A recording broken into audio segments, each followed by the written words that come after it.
एक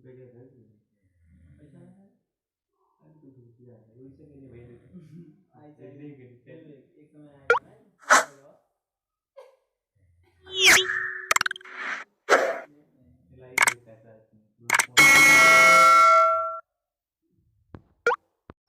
नमस्कार दोस्तों, Kaka trick VK Chaudhary YouTube channel पर आप सभी दोस्तों का स्वागत एवं अभिनंदन है। आइए लेखपाल परीक्षा पाठ्यक्रम के बारे में चर्चा करते हैं। इसमें कि हम पिछले वीडियो में भी जब वैकेंसी आई थी तभी इसके बारे में चर्चा किए थे, लेकिन आज मुख्य रूप से इसमें चर्चा करते हैं, प्रीवियस ईयर पेपर के बारे में चर्चा करते हैं। ठीक, तो ये सब 2021-22 में जो आया है वैकेंसी उसके बारे में चर्चा कर चुके हैं, लेकिन प्रीवियस ईयर के बारे में प्रीवियस ईयर में जो परीक्षा हुआ उसके बारे में चर्चा करते हैं, यह बताते हुए कि कैसे प्रश्न आता है और किस आधार पर आता है। तो आज चलिए लेखपाल के रिक्त पदों पर चयन हेतु लिखित परीक्षा का आयोजन, योजना एवं पाठ्यक्रम, ठीक, इस पर चर्चा करते हैं। यह लिखित परीक्षा एक पाली की होगी जिसमें से प्रश्नों की संख्या कुल 100 तथा समय अवधि 2 घंटा होगी। ठीक, समय अवधि कितने घंटे का? 2 घंटे का। ठीक है। परीक्षा के प्रश्न जो होंगे वस्तुनिष्ठ या एवं बहुविकल्पी प्रकार के होंगे। प्रत्येक प्रश्न 1 अंक का होगा। ठीक, आइए परीक्षा योजना के बारे में चर्चा करते हैं। देखिए, इसमें क्रम संख्या बनाए हुए हैं, विषय, प्रश्नों की संख्या, निर्धारित अंक, समय अवधि। ठीक, इसके बारे में चर्चा करते हैं। तो क्रम संख्या 1 पर आएगा आपका सामान्य हिंदी। विषय में हो जाएगा सामान्य हिंदी, प्रश्नों की संख्या होगा 25 और निर्धारित अंक कितना होगा? 25। समय अवधि 2 घंटा, यानी कुल 120 मिनट रहेगा। ठीक, तो इसके बाद भाग 2 पे आएगा 25 प्रश्न आएगा गणित के, जो कि यह 25 नंबर का होगा, निर्धारित अंक 25 अंक रहेगा। तीसरा सामान्य ज्ञान भी प्रश्नों की संख्या 25 होगा और निर्धारित अंक भी 25 होगा। ग्राम समाज एवं विकास, जिसे ग्रामीण परिवेश कहते हैं, वह भाग 4 है। वह भी प्रश्नों की संख्या 25 होगा और निर्धारित अंक भी 25 होगा। टोटल 100 प्रश्न होंगे, निर्धारित अंक 100 होंगे। समय अवधि कुल प्रश्नों के लिए कितना होगा? 120 मिनट।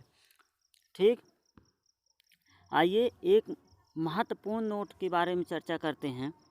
उपयुक्त परीक्षा हेतु निगेटिव मार्किंग यानी ऋणात्मक अंक दिए जाने हैं।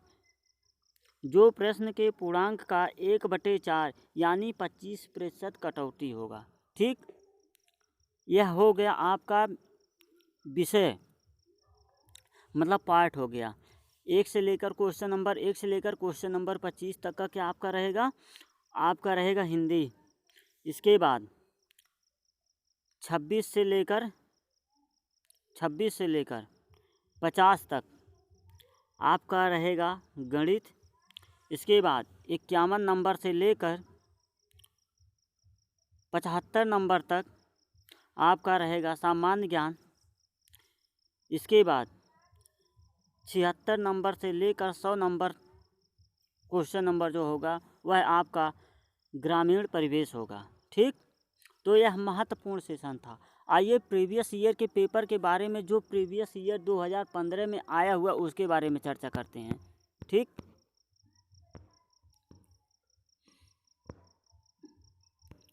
आइए देखिए, राजस्व लेखपाल परीक्षा प्रणाली यह सीरीज सी था। सीरीज सी का जो व्याख्यात्मक हल सहित देंगे, जो प्रश्न में आया हुआ है प्रश्न, उसी की मैं चर्चा कर रहा हूँ। वह तिथि भी आप लोग देख लीजिएगा कि जिस भाई बहन के पास प्रीवियस ईयर्स का पेपर होगा, वह सीरीज में 13 तारीख 9वां महीना 2015 में पेपर हुआ था, वह पेपर भी मिला सकते हैं कि वही पेपर है या दूसरा पेपर है। ठीक, तो जो भी आपको दे रहे हैं एकदम सटीक दे रहे हैं। यह आया हुआ है मतलब प्रीवियस ईयर्स का पेपर ही है, लेकिन इसको सॉल्व के रूप में दे रहे हैं, ठीक, व्याख्यात्मक तौर पर। आइए कंटिन्यू करते हैं।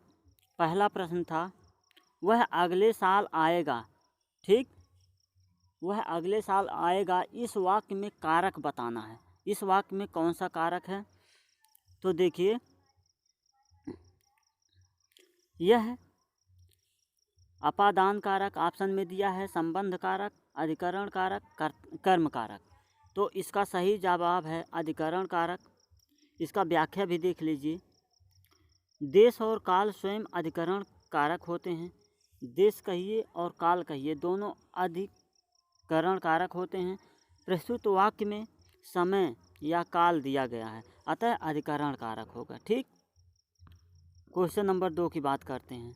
उदय शब्द का विलोम शब्द छांटिए। उदय शब्द का विलोम होता है अस्त।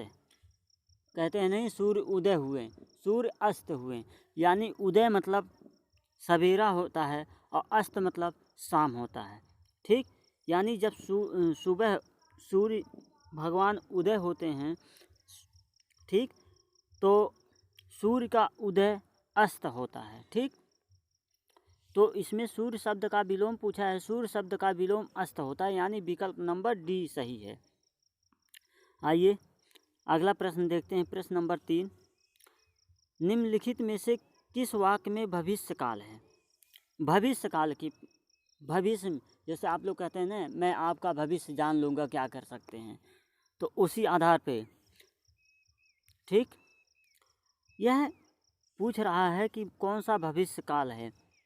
मैं आपकी प्रतीक्षा करूँगा, मैंने एक पेड़ काट लिया, मैं पुस्तक पढ़ने वाला था, मैं आपका आभारी हूँ। तो जैसे आप सब प्रार्थना पत्र लिखते हैं तो उसमें लिखा जाता है छात्र या छात्रा आपके प्रति आभारी रहेगी या रहेगा, ठीक। तो उसी तरह से इसमें भी पूछ रहा है, उसमें भी ऑप्शन दिया है मैं आपका आभारी हूँ। तो इसका सही जवाब है मैं आपकी प्रतीक्षा करूँगा, ठीक। देखिए, आइए व्याख्या देख लीजिए। मैं आपकी प्रतीक्षा करूँगा यह भविष्यकाल का वाक्य है। विकल्प बी एवं सी यह भूतकाल का है, तथा विकल्प डी जो है वह वर्तमान काल का वाक्य है, ठीक। प्रश्न नंबर 3 हो गया। आइए 4 और 5 के बारे में, मुहावरा और लोकोक्तियों के बारे में चर्चा करते हैं। देखिए, क्वेश्चन नंबर 4 कह रहा है ऊँट के मुंह में जीरा। यह बहुत बार परीक्षा में पूछा हुआ प्रश्न है, ऊँट के मुंह में जीरा, ठीक। तो पहला ऑप्शन दिया है बहुत अधिक खाने वालों को बहुत कम देना, जानवर को दवाई देना, बड़े प्राणी को सांत्वना देना। अगला ऑप्शन है बहुत बड़े प्राणी का भोजन बनाना। तो इसका सही जवाब है ऊँट के मुंह में जीरा लोकोक्तियाँ का अर्थ होता है बहुत अधिक खाने वालों को बहुत कम देना, ठीक। इसका सही जवाब है। आइए पुनः अगला नंबर, क्वेश्चन नंबर 5 के बारे में चर्चा करते हैं। देखिए, बहुत अच्छा प्रश्न पूछा हुआ है, जूते चटाना, ठीक, जूते चटाना, इधर उधर घूमना, घूस देना, जूतों को चमकदार बनाना। अगला नंबर है खुशामद करना। तो इसका सही जवाब है खुशामद करना। जूते चटाना का मुहावरे का सही अर्थ होता है खुशामद करना, ठीक। अगला नंबर, आइए 6 नंबर और 7 नंबर के बारे में चर्चा करते हैं। माता जी को डांट, इसमें क्या किया जाएगा? आशीर्वाद दिया जाएगा या शुभाकांक्षा किया जाएगा या स्नेह किया जाएगा या प्रणाम किया जाएगा? तो माता जी को प्रणाम किया जाएगा, ठीक। अगला प्रश्न, ऐसे व्यक्ति जिसके आने का दिन और समय पहले निश्चित नहीं होता है उसे क्या कहते हैं? यानी वाक्यांश का एक शब्द पूछ रहा है। ऐसे व्यक्ति जिसके आने का दिन और समय पहले निश्चित नहीं होता है उसे क्या कहते हैं? उसे अतिथि कहते हैं, ठीक है, उसे इस ब्रैकेट में पढ़ा जाएगा अतिथि। तो पहला ऑप्शन है अभ्यागत, दूसरा गणमान्य, तीसरा अतिथि, चौथा असामयिक। तो इसका सही जवाब है अतिथि। ठीक, अब व्याख्या भी यहाँ दिया हुआ है, देख लीजिए। अगला नंबर, स्वच्छ शब्द का पर्यायवाची शब्द है। स्वच्छ शब्द का पर्यायवाची शब्द निर्मल होता है। ठीक, देखिए बी विकल्प सही है। इसमें आप व्याख्या पढ़ना चाहेंगे तो पढ़ लीजिएगा। ठीक, क्योंकि वीडियो बहुत लंबा हो जाएगा, व्याख्या करते चलेंगे अगर। वैसे हम यहाँ दे दिए हैं तो इसमें आप भी देख सकते हैं। अगला नंबर कह रहा है, क्वेश्चन नंबर 9 और 10 कह रहा है, कुछ वाक्यों में त्रुटि है। त्रुटि वाले वाक्य के भाग में त्रुटियाँ हों और उनके अनुरूप अक्षर ABC वाले गोलों को काला करें। इसमें से पूछ रहा है कि कौन सा अक्षर त्रुटि रहित है। ठीक, त्रुटि करना है। मुझे कल (2 किलो) लीची खरीदने हैं, कोई त्रुटि नहीं है। तो इसमें देखिए इसका सही जवाब हो जाएगा, कल मुझे 2 किलो लीची खरीदने हैं। खरीदने हैं गलत है, क्योंकि खरीदने का सही जवाब होता है खरीदनी है। ठीक, आइए, यह हो गया आपका 9 नंबर प्रश्न। आइए 10 नंबर प्रश्न के बारे में चर्चा करते हैं। ठीक, देखिए, लीची स्त्रीलिंग के अंतर्गत आती है, अतः खरीदने स्थान पर खरीदनी होना चाहिए। हम आपको पहले ही बता दिए हैं। ठीक, अगला प्रश्न है, अपने अपने किताबें बस्ते डाल लो, कोई त्रुटि नहीं। इसमें कौन सा शब्द है जिसमें त्रुटि नहीं है। ठीक, तो अपने अपनी किताबें में कोई त्रुटि नहीं है। किताब क्योंकि स्त्रीलिंग होता है, अपने अपने के स्थान पर अपनी अपनी होना चाहिए। ठीक, अगला प्रश्न 11 नंबर और 12 नंबर कह रहा है, अनेकार्थी शब्द दिए गए हैं, शब्दों का अर्थ ही सही है, दूसरा अर्थ बताइए। प्रभुत्व का स्वेच्छाधारी, तो उन्मुक्त, प्रपीड़ित, उत्कृष्ट, परितप्त। इसका प्रमत्त का अर्थ होता है स्वेच्छाधारी। इसका उन्मुक्त प्रमत्त का भी स्वेच्छाधारी होता है और उन्मुक्त का भी स्वेच्छाधारी होता है। ठीक, यह 11 नंबर था। आइए 12 नंबर के बारे में चर्चा करते हैं। कनक मतलब धतूरा होता है और दूसरा कनक मतलब आभूषण सोना होता है। ठीक, यानी देखिए कनक का एक कनक का अर्थ धतूरा होता है, दूसरे कनक का अर्थ सोना होता है, यही पूछ रहा है। ठीक, 12 नंबर। आइए 13 नंबर के बारे में चर्चा करते हैं। रीत्यानुसार शब्द का संधि विच्छेद क्या होगा। यह बहुत बार परीक्षा में पूछता है, बहुत ही इम्पोर्टेंट प्रश्न है यह। इसका सही जवाब है रीति प्लस अनुसार, यानी विकल्प नंबर 1 सही है। यह यण संधि का उदाहरण भी है। ठीक है, अगर रीत्यानुसार में पूछा जाए कौन सी संधि है तो यह यण संधि है। अगला नंबर 14 नंबर और 15 नंबर के बारे में चर्चा करते हैं। इसमें निम्नलिखित कह रहा है, निर्देश दिया 14 और 15 नंबर के लिए। इसमें पूछ रहा है लिखित वाक्यों में से शुद्ध वाक्य का चयन कीजिए। इसमें सही जवाब बताना है, क्या सही है। पहला प्रश्न है, एक महिला विद्वान थी। दूसरा प्रश्न है, एक विदुषी महिला थी। वह विदुषी महिला थी वह, यानी सी विकल्प तो ऑटोमेटिक गलत हो गया। ठीक है, लेकिन इसका सही जवाब है आपका वह एक विदुषी महिला थी। ठीक, आइए देख लीजिए भी। ठीक, 14 नंबर। आइए यहाँ देखिए, इसका सही जवाब है विद्वान का स्त्रीलिंग विदुषी होता है। एक महिला के साथ विद्वान का प्रयोग न होकर विदुषी का प्रयोग होता है, अतः विकल्प बी सही है। अगला नंबर, अगले नंबर का है क्वेश्चन नंबर 15 कह रहा है, इसमें से सही छांटना है। 4 विकल्प है, इसमें सही छांटना है, कौन सा सही है। आइए सही जवाब के बारे में चर्चा करते हैं। तो विकल्प ए, वह प्राण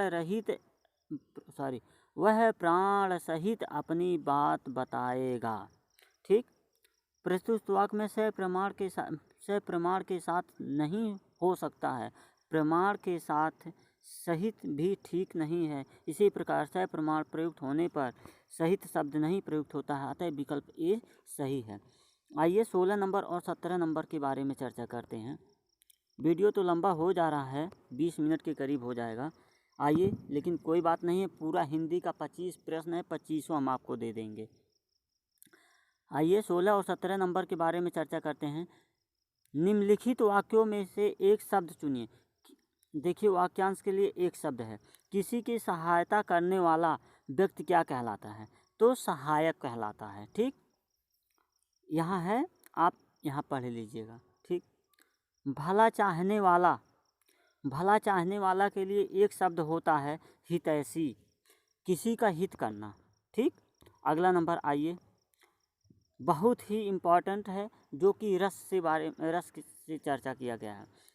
आखिरी हरि दर्शन की भूखी, कैसे रहे रूप रस राची, ए बतिया सुनी रूखी। उपयुक्त पंक्तियों में से कौन सा रस है? इसमें रस बताना है, तो इसमें वियोग श्रृंगार रस है। ठीक, जिसमें गोपियों का विरह वर्णित किया जा रहा है। आइए 18 नंबर के बारे में चर्चा करते हैं। विद्वान शब्द का स्त्रीलिंग क्या होगा? अभी देखिए विद्वान यहाँ चर्चा किया गया था एक क्वेश्चन में जो है, आइए यहाँ जो है स्त्री, देखिए विद्वान शब्द का स्त्रीलिंग विदुषी होता है। यानी विद्वान शब्द का क्या पूछ रहा है आपसे? विद्वान शब्द का स्त्रीलिंग तो विदुषी होता है। इसका सही जवाब ए है। ठीक, आइए 19 नंबर हो गया, 20 नंबर के बारे में चर्चा करते हैं। ठीक, निम्नलिखित शब्द में से तद्भव शब्द का चयन कीजिए। तद्भव, देखिए प्यास, आपका जो है प्यास तद्भव शब्द है, बाकी सब तत्सम है। पिपासा जो है इसका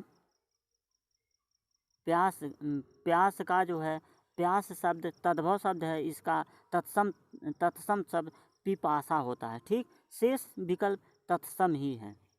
ठीक, आइए देखिए एक अलंकार के पूरे अलंकार पूछा हुआ है। काली घटा घमंड घटा, उपयुक्त में से कौन सा अलंकार है? काली घटा कि घमंड घटा। ठीक, इसमें अलंकार पूछ रहा है, तो इसमें अलंकार दो, इसमें यमक अलंकार है। जब वाक्य में एक शब्द दो बार प्रयोग होता है तो तथा दोनों के अर्थ भिन्न होते हैं, वहाँ यमक अलंकार होता है। ठीक, जैसे कनक कनक ते सौगुनी का एक कनक का अर्थ धतूरा होता है, एक कनक का अर्थ सोना होता है। ठीक, आइए अगला नंबर क्वेश्चन नंबर 22 की ओर चर्चा करते हैं। चाकू शब्द का बहुवचन क्या होगा? चाकू शब्द का बहुवचन, ठीक है, चाकू होता है। ठीक, चाकू ही होता है। अकारांत अकारांत, इकारांत इकारांत, उकारांत उकारांत, पुल्लिंग शब्दों का एक वचन और बहुवचन समान होते हैं। ठीक है, जैसे बालक बालक, आदमी आदमी, कवि कवि, साधु साधु। चाकू का चाकू ही होता है और मोती का मोती होता है इत्यादि, अतः चाकू बहुवचन ही होगा। ठीक, 22 नंबर। आइए 23 नंबर, त्रिवेणी शब्द में कौन सा समास है? त्रिवेणी, त्रिवेणी, त्रि मतलब तीन। ठीक, यहाँ पर पहला शब्द संख्यावाची हो जाए और अंतिम पद विशेषण, वहाँ पर आपका द्विगु समास होगा। ठीक, यानी प्रथम पद आपका त्रि मतलब तीन। ठीक है, गिनती जहाँ पर आ जाए वहाँ पर आप जान लीजिए द्विगु समास है, अतः इसका विकल्प सी सही है। ठीक, 23 नंबर 24 नंबर। आइए 24 नंबर के बारे में चर्चा करते हैं। निम्नलिखित विकल्पों में से तत्सम शब्द का चयन कीजिए। इसमें आशीर्वाद तत्सम पूछा है। तत्सम निष्कृष्ट, देखिए सी विकल्प आपका सही है, बाकी सब जो है तद्भव हैं। ठीक, आइए अंतिम क्वेश्चन के बारे में चर्चा करते हैं। ठीक, निम्नलिखित वाक्यों में से मोटे छपे शब्द की शुद्ध वर्तनी कौन सी है? देखिए मोटे शब्द मतलब जो ब्लैक किया गया है, यहाँ देखिए अंडरलाइनिंग की। अत्यधिक व्यस्तता से जीवन में नीरसता आ जाती है, इसका सही जवाब है अत्यधिक। ठीक, अत्यधिक, इसमें आपका पहला विकल्प ही सही है, क्योंकि इसमें शुद्ध शब्द पूछ रहा है, शुद्ध वर्तनी पूछ रहा है। अत्यधिक, अत्यधिक गलत है। ठीक, अत्यधिक का शुद्ध रूप होता है अत्यधिक। ठीक, यह था 25 प्रश्न। ठीक, तो मेरे चैनल का नाम है Kaka trick VK Chaudhary YouTube channel. ठीक, आप सबसे निवेदन है सब्सक्राइब, लाइक, कमेंट तथा दोस्तों के साथ शेयर कीजिए। ठीक, यह था पूरा वीडियो आपका हिंदी का प्रीवियस ईयर का पेपर 25 प्रश्न था, 25 के बारे में चर्चा कर दिए। अब जय हिंद, जय भारत। फिर अगला वीडियो आपको अगले डेट